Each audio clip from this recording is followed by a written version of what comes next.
like to invite our ship sponsor, Ms. Susan Ford Bales, to the microphone for her thoughts on this day.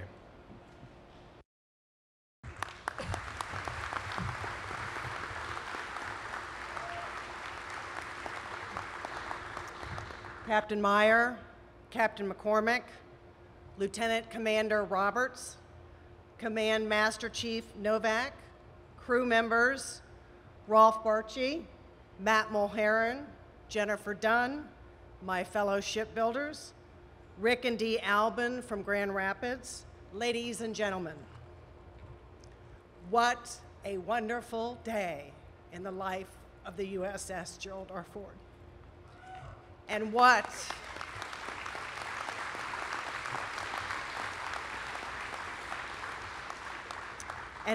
a wonderful day in the legacy of the man I'm so grateful to call Dad. As many of you know, Brett Grill also created the statue of my dad that is in the United States Capitol Rotunda. Brett, I never thought it was possible, but the statue for the ship is even more magnificent. You have created a tribute to Dad that is the mighty ship that is singularly unique. Thank you and congratulations, Brett. This statue is a result of years of planning, research, and discussion. My heartfelt thanks go to Mary Pat Woodard, Greg and Annie Willard, Leon and Barbara Parma, Jeff and Chris Mason, Randy Bumgardner, and my husband Vaden for their guidance and their very generous support to make this statue possible. But a special thank you goes to Captain John Meyer for his suggestions, his perspectives, and yes, his patience. To each of you, I thank you from the bottom of my heart for making this statue a reality.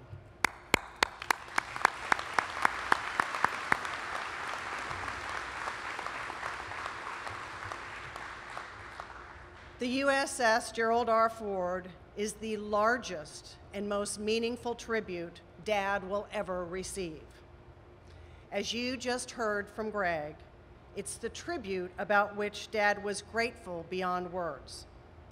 Crew members of the USS Gerald R. Ford, thank you from the bottom of my heart for making this for Dad, the proudest namesake ever. And thank you for the honor to Dad for the patch that you wear every day on your uniform. Captain Meyer, with your permission, I'd like to indulge for a personal moment. I'd like to speak directly to the Newport News shipbuilders. My fellow shipbuilders, let me say this again, because I'm proud to say it. My fellow shipbuilders.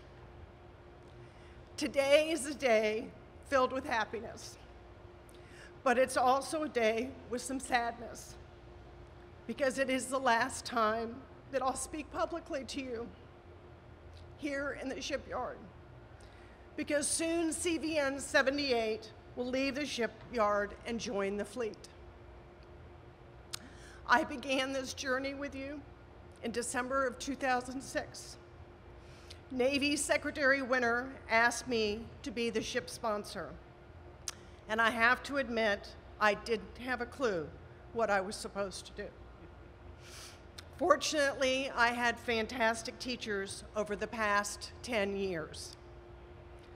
The first place I looked for this guidance was to you shipbuilders.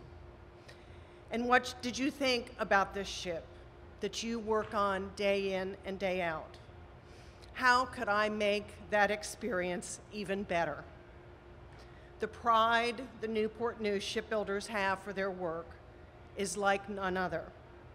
Every single worker is in the shipyard, understands the importance of their work and the need for quality in everything that they do. Patriotic commitment to excellence is not a slogan to the shipbuilders. It's your part of your very being. Whatever the challenges were for this new class of carriers presented, and goodness knows we had them, and we've dealt with many challenges. Every single one of them you solved. Your goal was always firm, to provide this crew and the American people with the mightiest of warships ever built.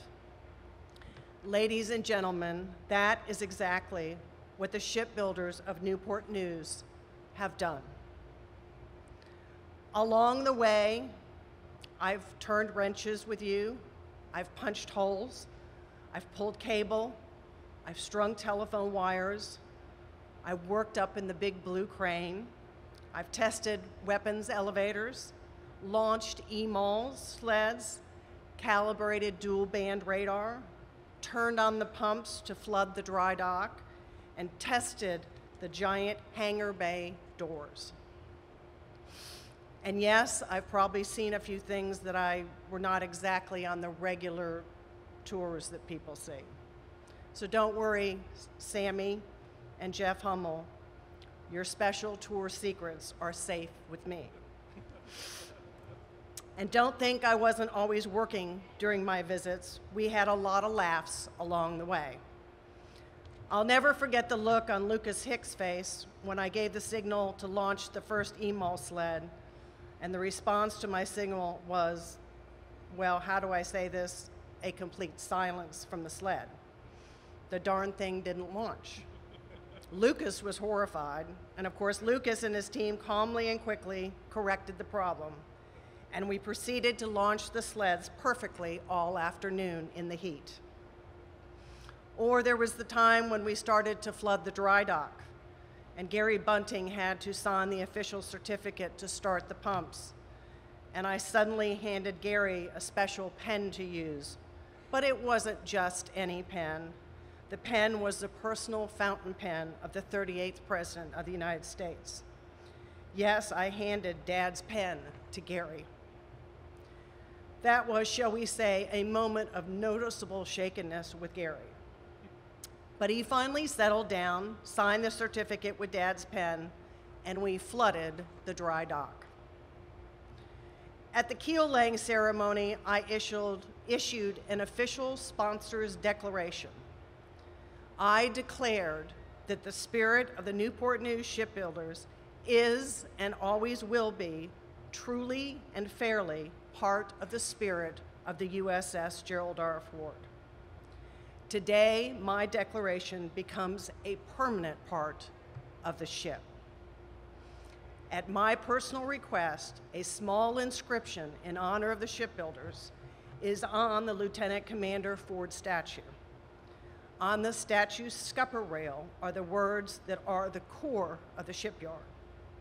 Quote, "Newport News shipyards, always good ships," end quote, will now forever be part of this ship and Dad's legacy. Congratulations, shipbuilders, and thank you.